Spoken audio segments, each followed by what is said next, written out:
Welcome to Screen Riot. This week's movie is Fury, a war film from 2014. This episode will contain major spoilers, so if you haven't seen the movie yet, it's available to stream on AMC Plus or to rent or buy on all the major streaming services. So go check out the movie and then come back to the podcast because this is Screen Riot.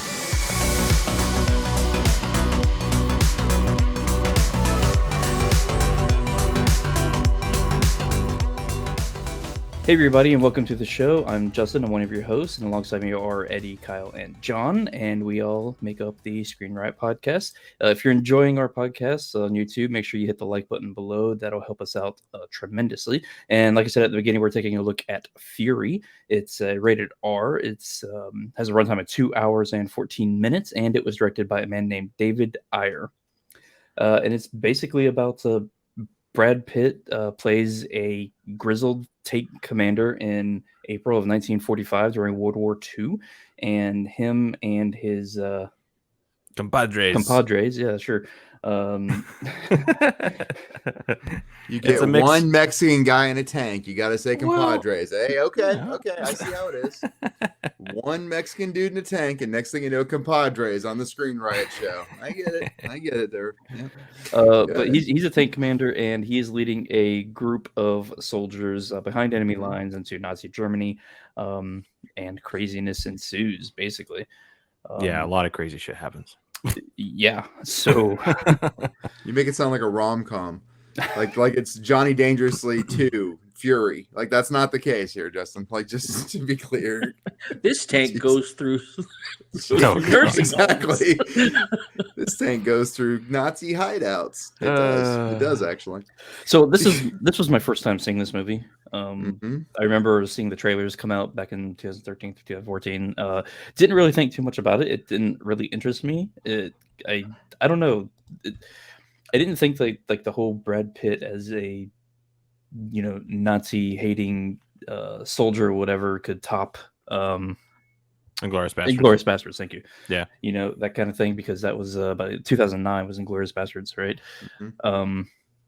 But I do have to say I did enjoy this movie. It's kind of interesting. It's got some introspective stuff. One thing that was a turnoff for me, I think, for this movie was Shia LaBeouf. He's not one of my favorite actors.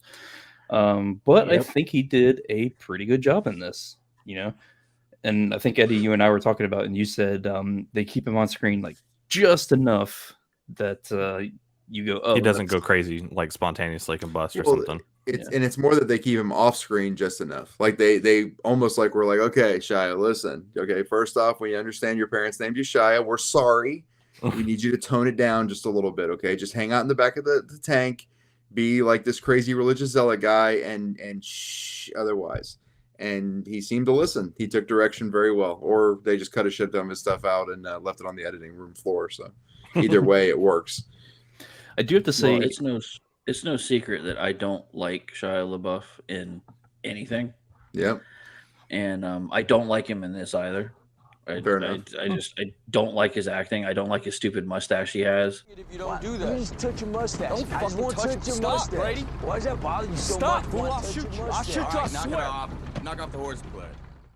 I don't like the fact that they made him do a country accent, and he is American, and Jason Isaac's American accent, country American accent, is better than Shia LaBeouf's American accent, and Shia's American. So it all around just Shia LaBeouf, just no, go away. I don't like him. Fair enough. I think you have to actually have a mustache to be a tank gunner. I mean, look at the tank gunner in Indiana Jones: Last Crusade. But everybody else like had that same mustache. That shot though, it was just this guy, looking through the periscope. His mustache looked like a caterpillar was running across his face, and it got chopped in half. That's what it looked like. It looked fake as hell. I will have to concede that there were some shots, especially in the apartment, that the mustache it looked like it grew. It looked like Groucho Marx's mustache painted on Shia LaBeouf. it was a little wild, yeah. Oh man. I will have to say that the movie, it's interesting. It wasn't totally unsurprising. Like there was it was a little predictable in some of the tropes that it did, but it didn't come off as annoying to me. Like for instance, when we meet the new kid Norman, right, and he gets joined into the the veteran tank group here, and one of their first hazing thing is to clean the dead body and the blood and all that stuff from the tank. Right when they told him to get hot water and all that, I'm like, oh, okay, he's gonna jump in there, he's gonna get sick, he's gonna throw up, right? And then it took like 5 minutes or something, whatever, for that to happen, and then it happened. So it's little things like that. It's like, okay, this is in like every war movie. It seems almost like the newbie, not war ready, has to get war ready. That kind of happens and ends up being the only survivor. Yeah, but let me kind of dissect that one scene though you're talking about. Like they tell him to jump in there and all that kind of stuff. What I like about this movie is that the way that they tell him to get in there, the way that they sort of haze and all that kind of stuff is a lot more natural and a lot more, I hate to say believable than it is in a lot of other movies. Like John Bernthal in particular, I don't know. He does it for me in this movie. Like he does the shitty, really shitty person who he's in the army and he's serving and all that kind of stuff, but he's still a bad guy at heart. You know what I mean? Like he kind of has ill will towards everyone at all times, and yet he kind of grows on you like a Brad Pitt calls him a junkyard dog. It's kind of that's how I would describe him in this movie as well. And when they tell Norma to jump in there, the thing that isn't in all those other movies is the half of the guy's face that actually makes him throw up. Right. Which I found to be, again, it's little things like that and I hate to say that in a weird way, but like that's the little stuff that I look for in movies is like, the texture. You know what I mean? Like, and I'm going to jump forward here a little bit. I think I mentioned this earlier to you, Justin, too, when we were briefly talking about it.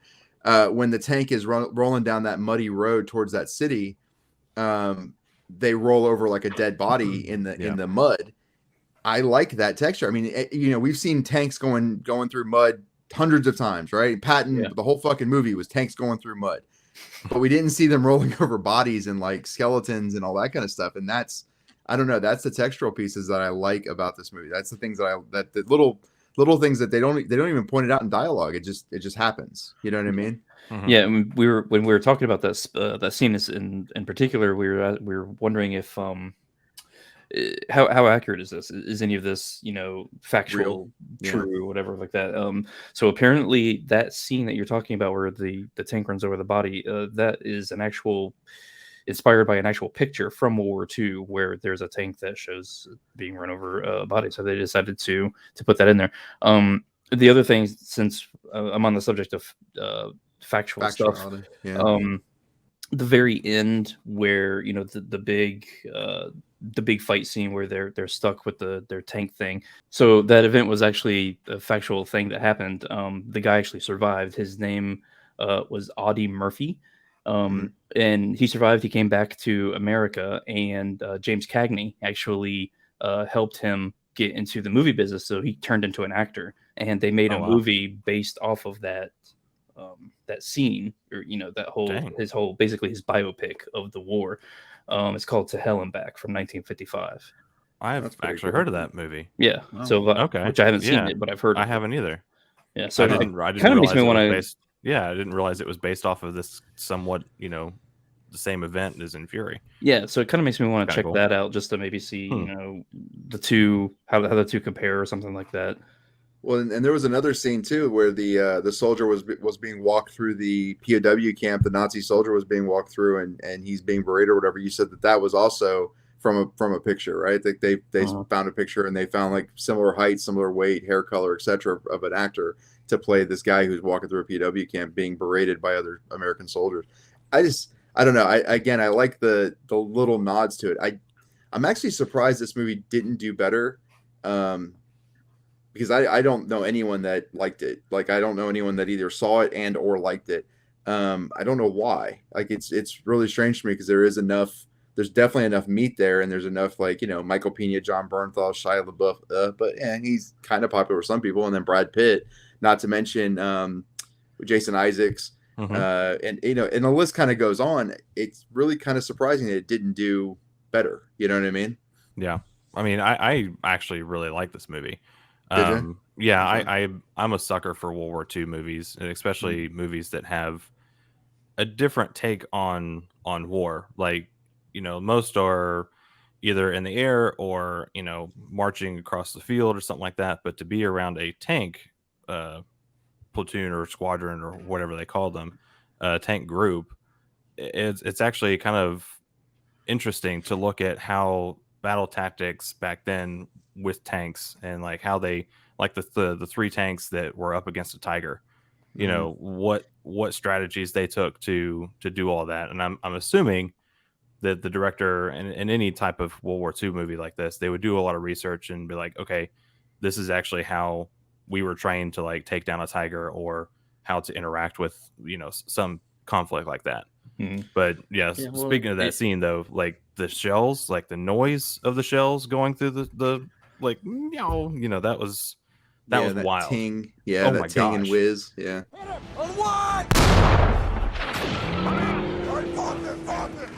And an interesting thing about that scene as well. And I mean, and it's totally believable, even if I know nothing about tank tactics in World War II, but even if it's not true, that's even if that wasn't a tactic, right? It's true that the Sherman tank was a lot faster than the Tiger, so something like this could have feasibly happened. Yeah, especially trying to get around to the back of it. That's definitely feasible. And one really cool thing that I found out after I watched this and just started doing some research, those two tanks were actually in World War II. Oh, the ones that were used in the movie. The ones that he used in the movie were actually tanks from World War II. They were from museums and or private collectors, and all of those people allowed their tanks to be painted and touched up and all that stuff to make them look like a real tank it did in World War II. That's crazy. Which I thought was pretty cool. And something that, and I don't know if this is true or not, but something I read in two different places, the Tiger is the Tiger tank that was used is the only working Tiger that they know of. Oh, interesting. Because I've actually a long time ago I watched a YouTube video. It's probably around the time that Fury was released, but they were starting it up and they had like a cold start of a Tiger tank, and I was like, dang, that is sick. That there's actually something out there that was in the war that actually is still running, and it's amazing. Well, they had to shoot the majority of the film in England. And it was mainly because access to props and stuff. So that makes sense, John, that they probably had those two tanks somewhere in England or whatever. Because they're not going to ship them back to the States. I mean, that'd be way too much money. Well, and talking about that same scene, by the way, where they're firing the shells at each other, the tanks. Again, back to the texture piece. As much as I don't like Shia LaBeouf, what I liked about the way they shot them inside the tank was like his foot shaking thing he kept doing, where he was like obviously very, very upset and very nervous, and like low, that kind of thing. The screaming I'm used to, like that's in every movie, right? Yeah. But it was they just kept shooting his ankle, like his foot and his ankle, like shaking and jumping around and stuff. And I was like, I think that really helped to kind of build the tension of the scene a lot, because it's such a minor thing, and yet you feel like his stress. You know what I mean? Yeah, the one thing about this film that I really like, because I don't really like this film. I mean, it's gonna probably land in an okay range for me, but I really do love how they shot and choreographed all the action scenes with whether it be with tanks or hand-to-hand combat or anything like that. I really like that. In between those scenes, not so much. Fair enough. I mean, I don't know. To me, it's funny that the best acting I think I've seen off of Shia LaBeouf since he was a kid happens to be shots of his ankle. But I mean, it probably wasn't even his ankle. It probably wasn't even his ankle. You're right. It was just some random stunt double. He had a stunt ankle. Yeah, it was stunt ankle. I mean, to go back to Shia LaBeouf's acting, like when we first meet Norman and he's introduces himself to everybody and they're kind of grilling him.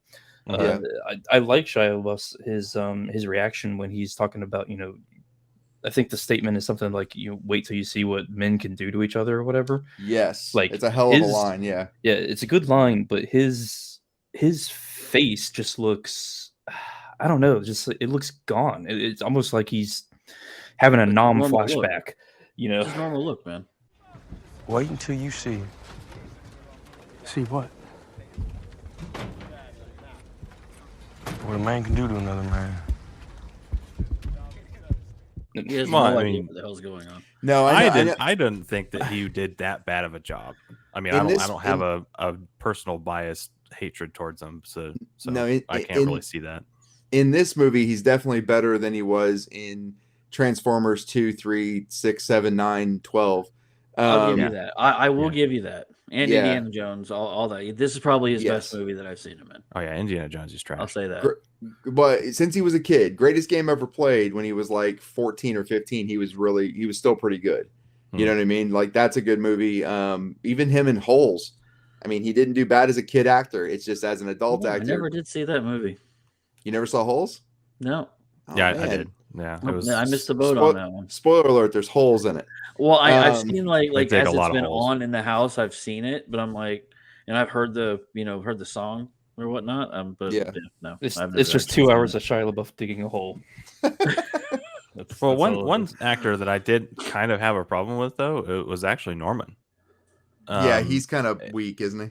Well, I don't know. Like towards the very beginning, he's this, I guess he was a typer and he trained to type 60 words a minute and all that kind of stuff. You kind of understand that he didn't really want to be in the army type thing. He didn't actually really want to go to war. It was just like, here you go, you're dropped here, and tough luck. That from that scene where Brad Pitt forces him to shoot the SS guy, to maybe a couple of minutes later, they're in the town and he's just lighting them up. I'm like, okay, so just that one trigger pull, like, totally flipped a switch, and now you like killing people. It's like you grew up. You're like, was he probably 18 or 19? I don't know if he actually said his age, but going like how much he fought to not kill this guy to, on down the road, down the town. He's like, oh yeah, hell, you Nazi bastards, you're gonna die, type thing. I'm like, okay. I took that as I don't want to get pushed around and made to shoot somebody again. So I'm just gonna do this, and I'm going to pretend that I'm enjoying it, so these other four guys around me don't kill me. Yeah, I don't think I saw any pretending going on. Like it looked like he just totally flipped a switch. I'm kind of with John, but I would also say that it's a little bit of, I think what you get to see with Norman is where we see Shia LaBeouf now and where we see Brad Pitt and where we see Michael Pena and John Bernthal now at the beginning of the movie is where Norman almost ends up before they let him go, before they let him hide, before Brad Pitt lets him hide, so to speak, at the bottom of the tank. Before they let him go at the end of the movie, he almost ends up where they are at the beginning of the movie. So I think what you're seeing is sort of a slow decline into losing a part of your soul. You know what I mean? Well, yeah. And that's what I did not like at the very beginning. I thought that slope is supposed to be a gradual slope of him getting hard and more hard. Yeah. As like his soul is basically like just his mind is becoming numb. Yeah. And he's just like, I have to kill or be killed type thing. I would like to have more of a slow progression than. Yeah, I get what you're saying, but I think it's sort of twofold. I think it's a little bit of what John's saying with the pretending thing, sort of like a fake it till you make it thing. But I also think it's he's tired of seeing people around him get killed that are on his side. Because if you think about like the tank getting burned right in front of him, that shit was his fault. Brad Pitt pointed it out. We all knew it was his fucking fault. And then was that before or after the SS killing? That was before the SS killing. Okay. Yeah, that was before they made it to the town. They were going to the town. Yep. Right. Yeah, that was before that was before the guy before he makes him shoot the German guy too. I know the SS kid in the town was definitely SS, the one with the broken wing.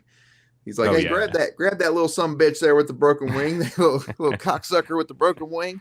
Yeah, that guy. That guy. Right. And then the guy's like, fuck you, asshole. Yeah, right. And then they light his ass up. Like, that's funny. That's a funny movie. You like fat girls? Yeah, you like fat girls? What's your favorite color? Oh, okay. You got to explain that now. You can't just say that. Oh, I know. Yeah, well, I mean, yeah, he's Brad Pitt. Since the first time that we actually kind of hear him speak German in full, he was going towards that SS guy that we were talking about that was in the pictures, in the camp, and he was like, oh, he's being escorted to be questioned. He's like, oh yeah, I'll question him. And then he starts speaking German. He's like, what's your favorite color? Do you like fat girls? You know, you like to dance? I was like, oh my God, he's ruthless. Yeah, he obviously does not care about this person as this guy as a person. He doesn't give a shit. No, the power of subtitles, by the way. Neither of these guys speak German, guys. So don't get your hopes up. I want to learn German. It's the power of subtitles. Yes. Yeah. I do like despite my Shia LaBeouf aversion. I do like the fact that we, as the audience in this movie, are almost a character in the movie, because, and some people don't like this, don't like this aspect of the movie, but we don't know much about the characters in the film. We really don't. I mean, the deepest character is Shia LaBeouf's character, Bible. Because we know he's a religious guy. Yeah. Right? We don't know anything about Grady. We don't know anything about Wardaddy. We don't know anything about anybody other than Shia LaBeouf. And I think these 5 guys in America, had a war not happened, they would have not been friends. They would have not been around each other whatsoever. They were completely different lifestyles, completely different mindsets. But war brings you in together, and you're forced to be inside a 7x6 space together, and fighting for your life. And I think that's something that this movie does brilliantly. Well, and I think it really shows in the apartment scene of how different these 5 guys are. You know, it's like, you know, Brad Pitt, he kind of wants to have just a normal dinner or a normal breakfast or whatever, and he's like, I'm gonna eat my eggs because this is just what I want. And the fact that he invited Norman to that was important, because Norman hasn't been corrupted yet, right? Like, hasn't truly been corrupted, so he invites Norman because he's the closest to normal that you know, back to like real life normal that Wardaddy can get right at the moment. So he invites him up with him, and then attempts to have it, and then those guys crash the fucking party, lick the eggs, and all kinds of other crazy shit. When Grady comes in, I was just like, oh my gosh, these 2 women they're goners. They're in trouble. This is going to end real bad. Like either Brad Pitt's character Don is going to kill somebody and be court-martialed, or he's just going to have them, you know, do whatever to the women. Oh, shit. Norman! Come for you to act the man.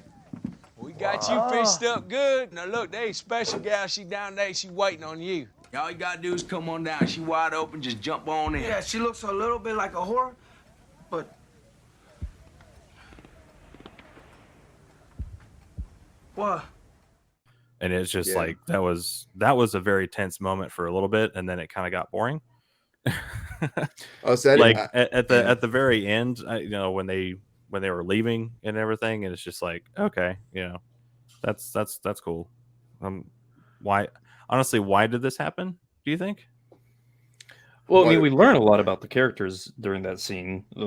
Like John was saying, we learned that they all had this massive shared experience at the beginning of the war, and I think that was what their bonding moment was, you know, where they had to go and kill all the horses, and they had to fight all those people and all that stuff. Yeah, that's right. They had that story. Yeah. Don obviously did not like telling that story.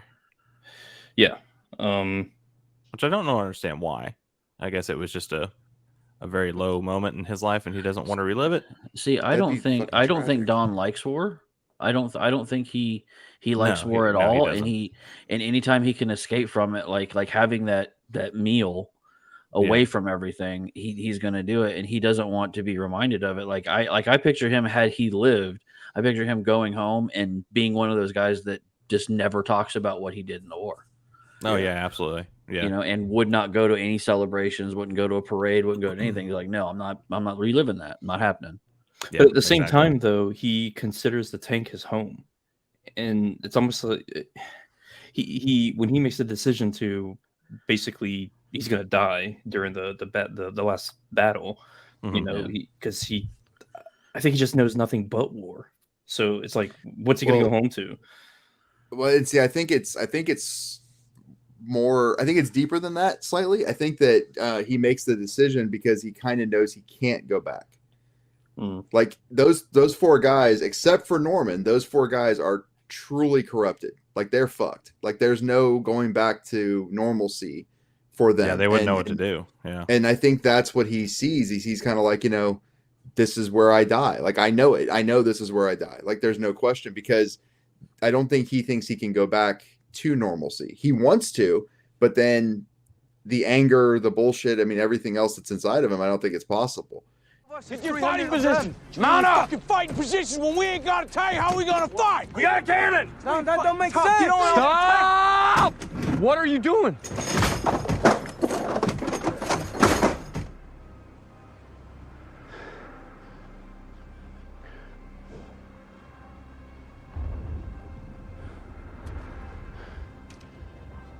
Get out of here. Get to that tree line.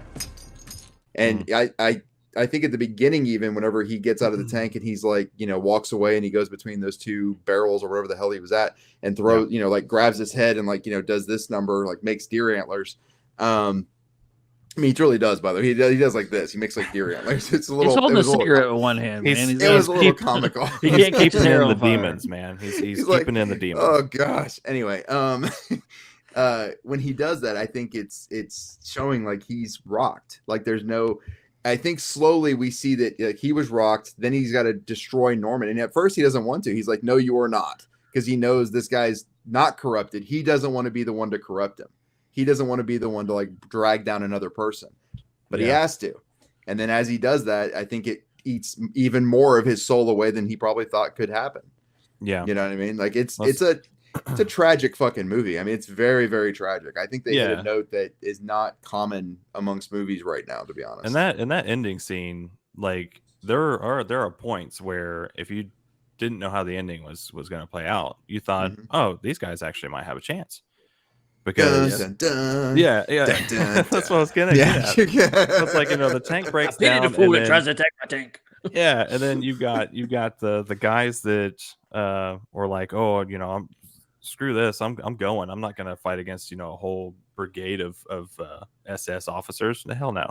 And then they're like, oh, okay, well, what's your plan?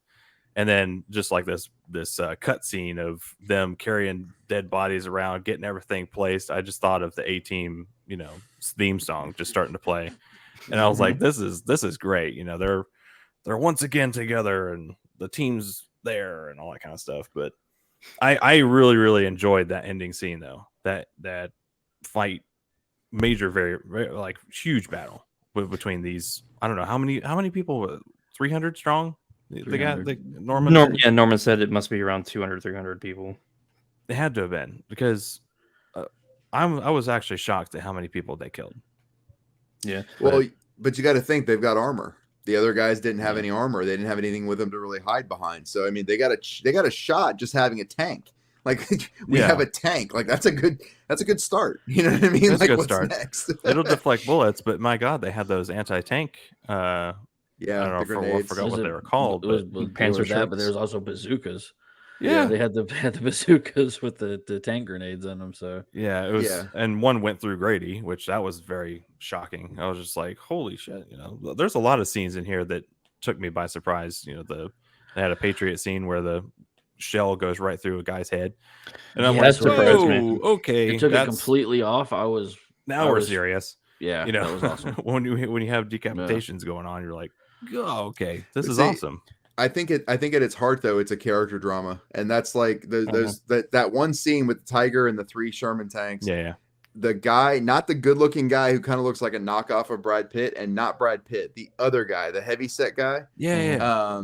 With like the fear and stress in his eyes, like he's got like pink circles around his eyes, like he hasn't slept in months. That guy sold that scene for me. You know what I mean? That and Shia LaBeouf's ankles, and I was stressed. Well, you know, I did read that a lot of the actors, the main group of guys, but then a lot of the extras, like the guy you're talking about, they all agreed to like not shower and not sleep, you know, very often, and all this stuff to kind of method act it, you know, a little bit. Yeah. Wow. They didn't quite go Revenant, but they got close. Yeah, I understand. Yeah, I mean, I don't know. I just enjoy the overall story. I do think there are some slow parts. I mean, you know, I don't personally find the apartment to be a slow part as Kyle did, but I do think there's some slow parts. But overall, I mean, just some of the conversations, you know, she'll fuck you for a chocolate bar. You know, do you think Adolf Hitler fucked me for a chocolate bar? Like just that whole conversation. I was like, God. Well, that's a typical like guy conversation. It's like you got nothing else to talk about. And then listen, I love how the not necessarily the awkward silence, but there is a pause in dialogue. Yes. And then all of a sudden they just start laughing again. I'm like, yeah, it's natural dialogue. It's natural. I wasn't in World War II, but I would have had that conversation. You know what I mean? Like that's definitely I would have done. Very well possible. I was actually Justin and I were actually surprised with the budget. It's $68 million that this took to make, and it made. Oh, go ahead. Well, I was just to say, that surprises me. Just because of. It looked like a higher profile movie. It looked like $100 million movie. Yeah, and they made about $212 million on this gross worldwide. So they definitely made their money back plus some. And I'm not surprised, just because everything about this is a true, like John was saying, you're in this movie with them. Like it's almost in first person, like what you're seeing, and the sound effects, everything about it, the color, it's just perfect. There was definitely a lot of sound in this film. Yes, I mean, there's no doubt the Foley guys and the editors, they earned their paycheck for sure on this one. Yeah, the sound effects mixing and all that was pretty good to me. But okay, let's go ahead and let's score this puppy here. So since this is my movie, I'll go first here. I enjoyed it. Like I said, this is my first time watching it. I did find the apartment scene to be a little slow, and I think maybe because Bernthal's character was just really annoying to me. But as Eddie likes to say, though, then that means he's just a good actor, right? Because that's what he was trying to portray, right? So the ending surprised me.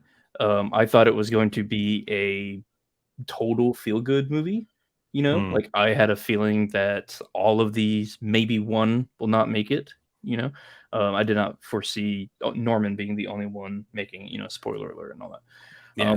I thought the cinematography was really great too. I like the coloring, and I like there's a shot that's probably 60% of the movie, and it's just a shot on the front of the tank looking at Brad Pitt. I don't know why. It's like 50-60% of the movie, but it's a great shot. It's what it is. You know, it doesn't try to be anything else, you know, so I do enjoy that. So I'm gonna go ahead and score Fury. I'm actually gonna give it an 8, actually. Nice. Okay. So talking about that shot of Brad Pitt real fast, I'm gonna be very, very quick with this. One more piece of praise for this movie. I just like the little things that they did. Like as an example, the some of the guns that they're carrying were not military issued guns. They were things that they had picked up from other German officers and stuff like that as they went along. I noticed that. Yeah. The holster that Brad Pitt was wearing, the holster was military issue, but that shoulder sling that he's got was not. So that means at some point he had that like made for himself. just little things that I'm kind of like, these fuckers have been here. This isn't like they just got there yesterday. They're not Norman. They're the opposite of Norman. They've their whole personality, everything you're seeing about them was basically forged there and in that tank. Yeah, and it that's definitely the ages piece. them. Yeah, and that's the piece that I really like about the movie. I mean, they do some things that are great, and then they do some things that are not so great. Overall, the acting, I mean, I like that almost everybody in the movie, even when they're yelling, like Brad Pitt loses his mind at some points, and yet for some reason, when I think about the movie, I feel like they're all very subdued. You know what I mean? Like they all seem to go from like these high points of like losing it, and then they're just relaxed, like they're talking about chocolate bars and fucking Adolf Hitler. You know what I mean? Like there's just there's these swells that kind of build an interesting rhythm to the movie. That being said, I mean, yeah, for me, it's not perfect, but it's definitely one that I've watched way too many times. I'm gonna give it a 7 point. I'm gonna go 7.2. Okay, 7.2 for Eddie. Might as well be a 10, right? Ha ha ha! Everyone make fun of me. Okay, go ahead. It's pretty close. I'm surprised that you're higher than Justin. No, I said an 8. Yeah, you said an 8. Oh, gosh. Yeah. The everything about it. I mean, just the look of it. It's World War II. I mean, the sound effects were amazing. I'm surprised if it did make get any Oscars for sound editing or anything like that, but I don't think it did.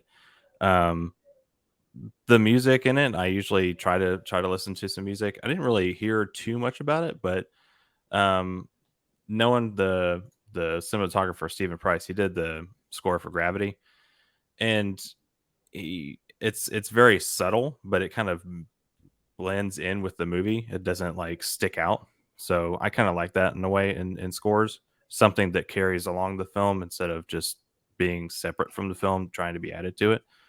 I'm gonna actually give this a and I really like the actual ending shot, the shot that is over the tank, and you can see all of the dead Nazis around the tank, and I'm like, holy crap, this was one hell of a firefight. I'm gonna give this an 8 as well. Okay, an 8 for Kyle. John? Nice. I agree with everything that you guys have said. My only other criticism is what I've said before, is that I do wish I would have known a little bit more about each character. They just seemed a little flat to me, but I know why it was done that way. But the action scenes to me were extremely well done. In between those action scenes, as far as now, not like movement scenes, like moving down the road and running over where the guy, he doesn't take the shot and all that's like a war movement scene to me. But where they're stopped, it kind of gets tedious a little bit. I think if they would have cut down the apartment scene just a little, I think it would have played better. But I mean, I did enjoy that scene in particular. I don't know. I do like the fact that they used actual Sherman tanks and an actual Tiger in the film. So I mean, they really worked their butt off to keep this authentic. I think I'm going to give this a 6.7. Okay, a 6.7 for John. So that means that Fury from 2014 gets a screenwrite score of 7.5. Nice. Yeah, well deserved. Yeah, I think that's a fair assessment for this movie here. Okay, so we need to spin to see what genre that the three of you are going to pick. John, are you ready for that? I am ready. All right, take it away. Okay, here we go. Is there anything you guys are particularly wanting? Wild card. What about romance? Because I think it's going to be How romance. about romance? Oh, yeah, lovely. Oh, great. Crap. Romance. Well, you know what my romances are like, so come on, romance. Dear. Let's do it. Yeah, this is fantastic. Yeah, let's see if I get wait. romance. Can't wait. Let's see. All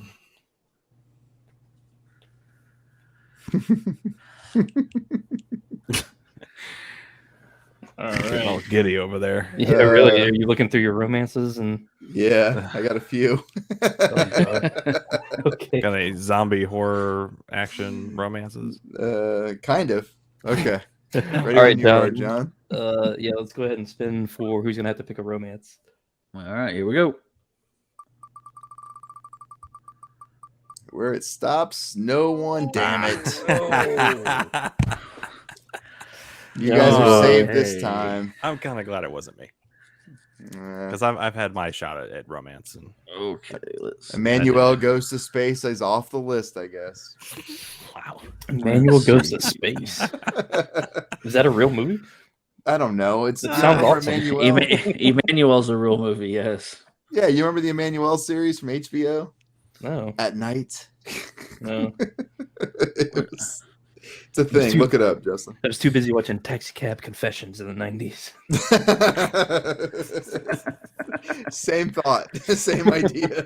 Oh, man. Okay, for romance, I'm going to go to my roots, I should say, with the Western. Is that what I'm known for? That is what I'm known for on this show, right? Is yes, Western? Pretty much. Yeah. So you've had every Western ever. Has he really? No, it's just, I like to say it because it makes me laugh.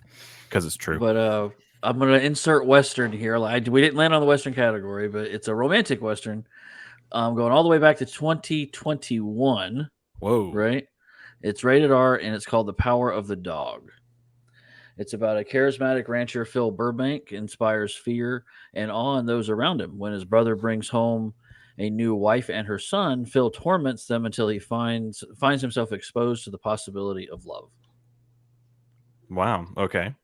Sounds interesting. Yeah, and it stars Benedict Cumberbatch. I know. I had to Benedict Cumberbatch. Yeah.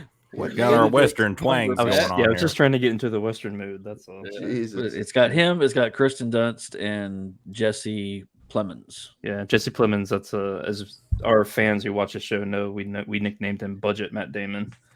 Yes, Damon. He is Budget Matt Damon, and he is fat Budget Matt Damon. Oh, gosh, put on some weight, huh? Okay. Yeah, he's put on some weight. All right, look the part. Well, so thanks for watching this episode of Screen Riot. If you enjoyed it, make sure you hit the like button. That really helps us out. And join us next Saturday, where we're going to be reviewing the Oscar-nominated movie, The Power of the Dog. So we'll see you next time. Thanks. Cool. See ya. See ya. Later.